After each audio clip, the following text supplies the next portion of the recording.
നമ്മുടെ തട്ടകത്ത് മുത്തശ്ശിയാർക്കാവിലമ്മയുടെ പറയെടുപ്പാണ് കേട്ടോ. അപ്പം അതിന് വേണ്ടിയിട്ട് നമ്മൾ പറയെടുപ്പിന് വേണ്ടി മുറ്റമൊക്കെ ചാണകം മെഴുകാനുള്ള പുറപ്പാടിലാണ് അമ്മ.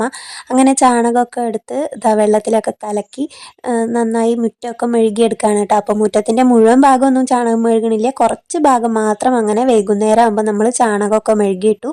പിന്നെ അതിൽ നമ്മൾ അരിമാവ് അണിഞ്ഞത് പിറ്റേ ദിവസം രാവിലെയാണ് കേട്ടോ. അതായത് ഇന്നായിരുന്നു പറയെടുപ്പ്. അങ്ങനെ അരിമാവും ഒക്കെ അണിഞ്ഞ് വീടൊക്കെ നല്ല വൃത്തിയാക്കിയിട്ടു. പിന്നെ പറയെടുപ്പ് തുടങ്ങിയിട്ടോ.